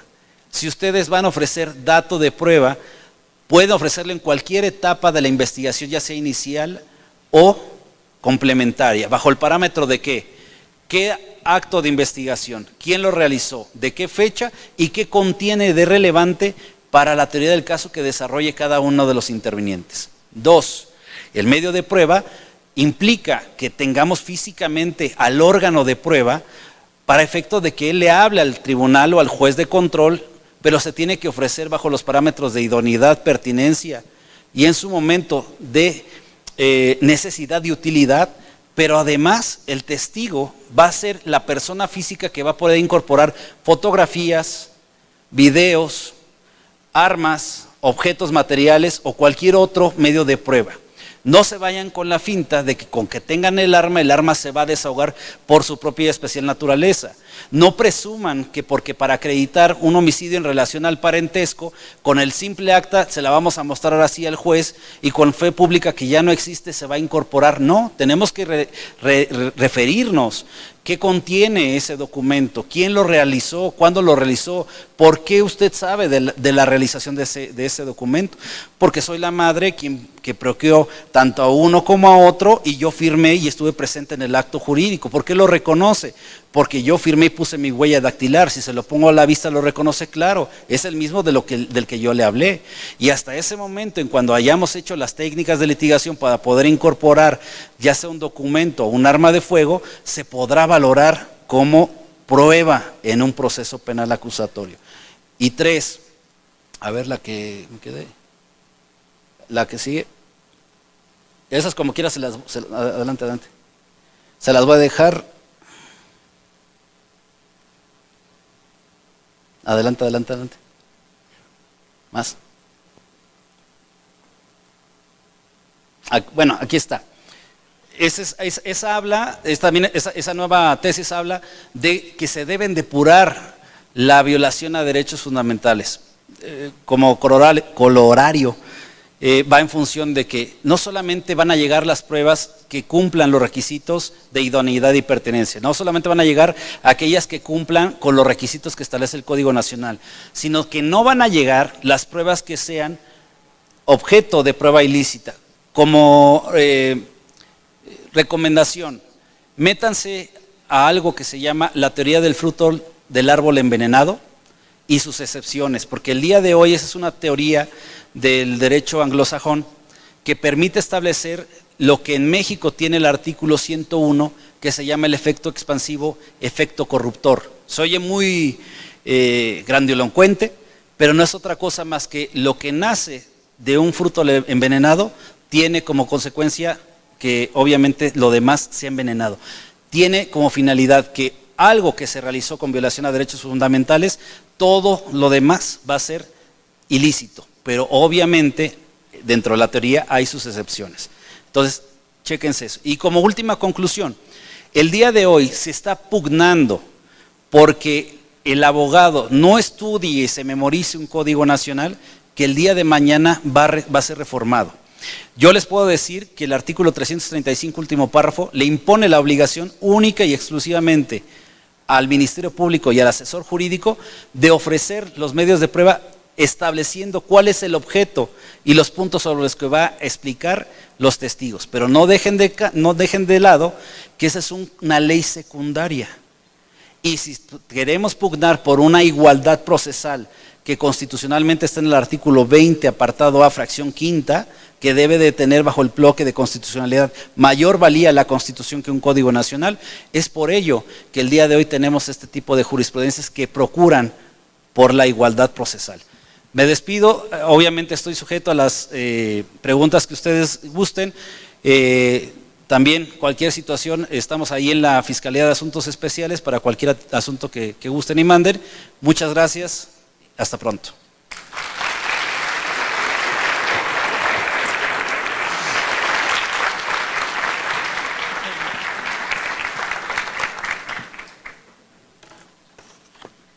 Agradecemos al doctor por su valioso aporte en materia penal y en este momento le solicitamos a la señora directora si va a hacerse presente en este espacio.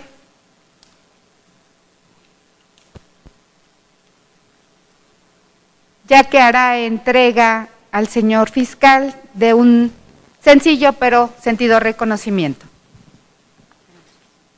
Muchas gracias, doctor Camacho Delgado. Antes que nada, agradecerle y felicitarle por la posibilidad de que pudiéramos escuchar esta interesante disertación sobre las técnicas y estrategias de litigación en el sistema penal acusatorio. A nombre de la Facultad de Derecho y Ciencias Sociales de la Universidad Michoacana de San Nicolás de Hidalgo, le otorgo esta constancia por haber impartido la conferencia magistral a la que he hecho alusión, técnicas y estrategias de litigación en el sistema penal acusatorio. Morelia, Michoacán, 27 de octubre, y pues agradeciéndole y esperando que no sea esta la primera, sino muchas la primera de muchas que usted nos haga favor de acompañarnos. Muy interesante, creo que es muy valioso todo lo que dijo. Decía el doctor si había algún comentario que quisieran hacer, alguna pregunta que quisieran formular. Creo que a lo mejor quedó muy claro para muchos, pero no sé si alguien quiera hacer alguna felicitación, hacer alguna pregunta rápidamente, dar oportunidad de 3 personas para efecto de poder dar por concluido este evento. ¿Habrá alguien? La maestra, adelante maestra.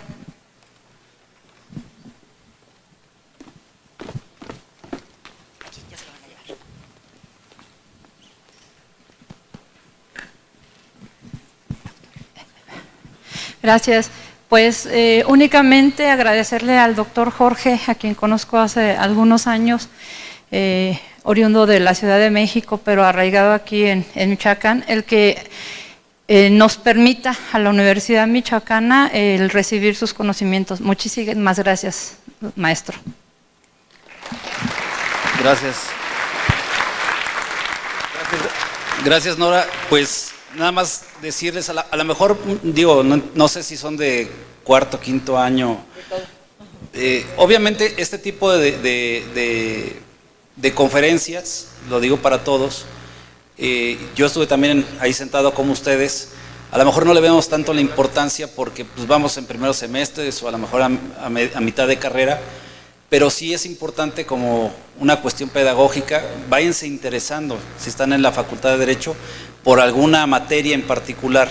Esto que estoy hablando en materia penal no es ajeno a las demás materias. En materia familiar ya tenemos también la oralidad, viene el cambio en materia constitucional también para que las audiencias sean presenciales, sean orales, y también viene en la materia, la reforma laboral, para efecto de que también se vayan inmiscuyendo en este tipo de principios, que al final de cuentas la idea es de que todas las materias tengamos este tipo de técnicas de litigación. Buenos días.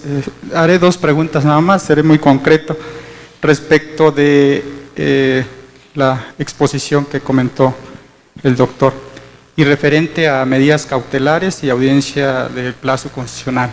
En su experiencia, ¿qué recomienda ofrecer, estando en la posición de defensa, datos de prueba o medios de prueba? ¿Qué es lo recomendable en su experiencia? Esa es la primera pregunta. La segunda tiene que ver con el sobreseimiento. Respecto de la consecuencia que implica el sobreseimiento y la importancia, porque se viene a equiparar a una sentencia absolutoria, ¿por qué no ofrecer medios de prueba? ¿Será suficiente con datos de prueba por la implicación que ello tiene? Por ejemplo, probar la inocencia del imputado, del acusado. ¿Implicaría ir más allá o bastaría con datos de prueba? Esas serían las 2 preguntas. Agradecerle por la exposición. Gracias. Bueno, hablabas de la necesidad de ofrecer medios o datos de prueba. En la cuestión de las medidas cautelares, pues va en función de qué medida cautelar está pidiendo el Ministerio Público. Tú sabes que si se pide prisión preventiva oficiosa, pues independientemente de la determinación que ha tenido la Corte en delitos fiscales, siguen subsistiendo el catálogo de delitos de prisión preventiva oficiosa, y la única forma por la cual no te impondría a tu cliente una prisión preventiva oficiosa sería la que establece el artículo 167, último párrafo del Código Nacional, que es la solicitud del Ministerio Público con la autorización del fiscal. Esa es la única, o sea, no habría controversia. Pero si estamos hablando de cualquier otra medida cautelar de la que habla el 155 del Código Nacional, de ese catálogo, va en función de lo que el Ministerio Público pretenda. Te voy a poner un ejemplo. Si el Ministerio Público pretende una prisión preventiva justificada por un delito de violencia familiar, obviamente pues no es la proporcional. Y tú puedes decir que obviamente pues a contrario de lo que pide el Ministerio Público, tú pides que tu cliente salga del domicilio, y con eso se está evitando a lo mejor la lesión a la víctima. No sé si me explico. Y obviamente pues no requieres de desahogar medios de prueba. Con los datos de prueba que obran, que tú vives con la señora, o en este caso tu cliente que vive con su pareja, es suficiente con la manifestación de que él se salga. Pero hay situaciones en las cuales se requiere presentar cartas de donde trabajas, escrituras para acreditar que tienes bienes propios, en su momento donde trabajan o donde estudian tus hijos, que tus hijos nacieron en el mismo domicilio donde tú estás viviendo, porque a lo mejor lo que demuestras es arraigo. ¿Cómo se podría ofrecer como dato de prueba? Pues simplemente corriéndole traslado a la Fiscalía, a la asesoría jurídica, pero a lo mejor hay circunstancias donde tú necesitas acreditar otro tipo de hechos que contrapongan la pretensión del Ministerio Público, y puede ser que se presente tu patrón para decir pues que eres una persona que trabaja, que en un momento dado no has tenido mal comportamiento, que tienes arraigo en el lugar y que no lo puedes documentar con algún documento. Entonces ahí tendría que ser necesario el ofertamiento del medio de prueba. Todo va en función de las necesidades que requieren las partes. Y en una cuestión de vinculación a proceso, vuelvo a decir lo mismo. Te pongo el ejemplo de la legítima defensa. Yo pongo siempre un caso muy práctico en donde pasa esta situación de que se le meten a una persona a las 2 de la mañana en su casa y la persona no sabe si viene a agredir a tu persona, tu esposa o tus hijas. La persona que tiene este caso en particular tenía abajo una pistola calibre 380, de la que está permitida, pero obviamente teniendo autorización, pero no sabía disparar. Entonces baja y lo primero que ve es un fulano con una, ¿cómo se llama? No es pasamontañas, es una capucha, y lo primero que hace es dispararle, porque eran las 3 de la mañana, habían robado a los vecinos, él se compró el arma para salvaguardar su integridad y la de la familia. Y lo primero que te preguntaría yo, ¿qué hace el Ministerio Público cuando llega la policía y lo detiene? Pues lo va a poner a disposición por homicidio calificado, porque el policía ni siquiera vio, no sabe si él es el propietario de la casa, no sabe si estaba adentro o llegó intempestivamente. Entonces, desafortunadamente, y lo digo así, la mayoría de los ministerios públicos en las 48 horas, pues lo que hace es recabar los datos o actos de investigación mínimos para llevarte a una audiencia inicial. No vamos a andarle recabando la entrevista al imputado y a la esposa del imputado y hacer la inspección a lo mejor para acreditar una causal de excluyente responsabilidad. Eso que muchas veces la resuelve el juez. En ese sentido, como yo ya llevo la pretensión de que hay un homicidio calificado, sí sería idóneo y pertinente que tú presentaras a tu cliente y a su familiar para decir las circunstancias por las cuales la persona entró sin autorización y que había una agresión real, actual e inminente, ¿no? Que ponía en peligro tu vida. Porque imagínate que él no hubiera disparado y la persona sí hubiera sacado un arma, le dispara a él, viola a la esposa y a las hijas. Eso es un supuesto, pero tú no vas a estar a expensas de la intención que viene, con la que viene esta persona. Entonces es propiamente lo que tú tienes que acreditar. Lo que sí dejo en claro es que no se trata de hacer un minijuicio en la etapa de plazo constitucional. Yo lo que quiero acreditar es una causa excluyente de responsabilidad penal. Es sí lo maté o sí lo privé de la vida, pero bajo una causal que está amparada en el Código Nacional, en el Código Penal, 27 fracción sexta. Y si tú checas el artículo 316, dice que no se acredite en la fracción cuarta del 316 una causa excluyente de responsabilidad penal. Aquí sí se acredita. Y entonces bajo este tenor, con los medios de prueba que va a desahogar la persona, el juez puede valorar que la conducta se cometió, que sí privaste de la vida, pero fue por una causa legítima. Entonces depende mucho de las circunstancias del caso en particular. La otra es, yo sostengo, el derecho no es una ciencia exacta, porque precisamente se dan criterios, inclusive contradicción de tesis. El día de hoy yo puedo argumentar algo que a lo mejor bajo otro parámetro de constitucionalidad y convencionalidad me pueda no ganar, sino tener la razón en esta persona o otra persona. Yo sostengo que si tú vas a acreditar una causa de sobreseimiento, lo dice el Código Nacional, es cuando se agote la investigación complementaria. Entonces, yo debo de suponer que ya hay un auto de vinculación a proceso, que ya está sujeto a un proceso penal y que la defensa tiene acceso a los registros de investigación. Entonces, si tú quieres acreditar, vamos a suponer una causa de extinción o una causa de inocencia, y te voy a poner un ejemplo bien sencillo que yo llevé como abogado. A un cliente lo detienen en la Ciudad de México por acusarlo de homicidio calificado en contra de una persona, y dicen que él fue el 4 de octubre del 2000X, que cometió a través de disparos de arma de fuego la privación de la vida de la víctima Y. Si yo te dijera que hasta la investigación complementaria se tuvo que acreditar la inocencia porque esta persona estaba en Florida, en el parque Walt Disney World, con Mickey Mouse tomándose la foto con su familia, en donde se tuvo que ofrecer el pasaporte, el informe del Instituto Nacional de Migración, la foto de Mickey Mouse, hasta los souvenirs de Mickey Mouse, la visa, el pasaporte, los boletos de avión, los testimonios, pero ¿qué crees? Yo no me espero, esa es la recomendación, yo no me espero a que el Ministerio Público vaya a acusar, porque esa investigación complementaria es una cuestión que también te permite a ti ofrecer los actos de investigación. Entonces yo los incorporé a la carpeta de investigación, yo los ofrecí como datos de prueba y el Ministerio Público no le quedó de otra más que decir, una persona físicamente no puede estar en los lugares al mismo tiempo.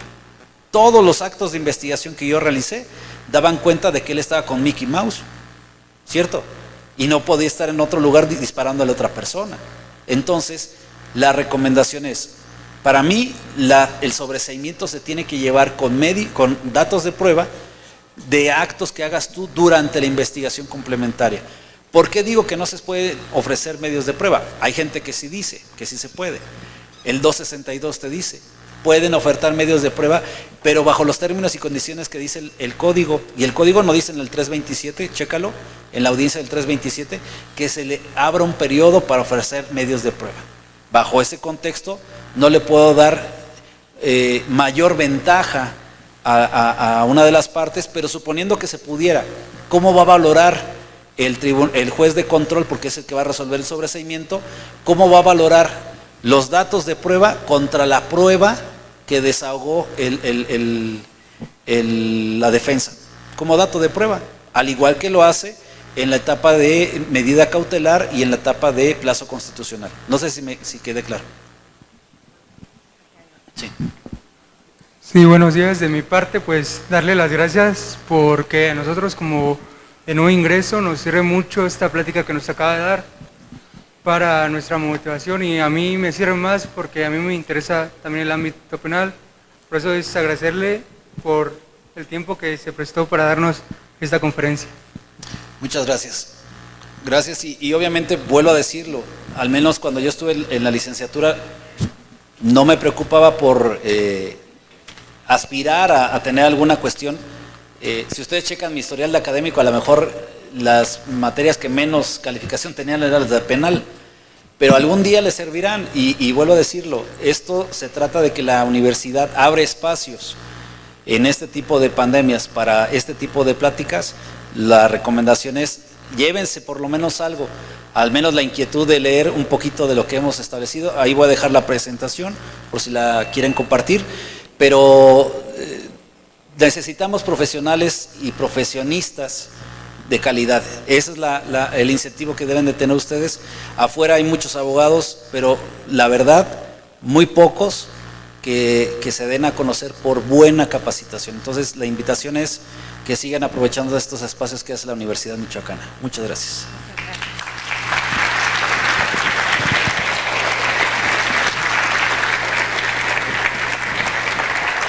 Pues agradecerles a todos, antes de que terminen y antes de que se retiren, decirles que hace un momento, antes de iniciar esta conferencia el día de hoy, el fiscal ya aceptó que vamos a trabajar algunos talleres en la sala de juicios orales.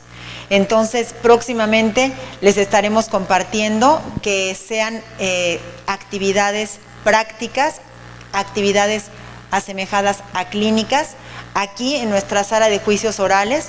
Los jóvenes que apenas están ingresando primer semestre o tercer semestre Deben saber que nuestra Facultad de Derecho tiene una sala de juicios orales implementada con todo lo mejor para poder llevar a cabo estas prácticas, y ya el señor fiscal aceptó que vamos a trabajar esas actividades. Están cordialmente invitados y ya próximamente les daremos la información correspondiente. Muchas gracias, fiscal. Un aplauso y buenas tardes.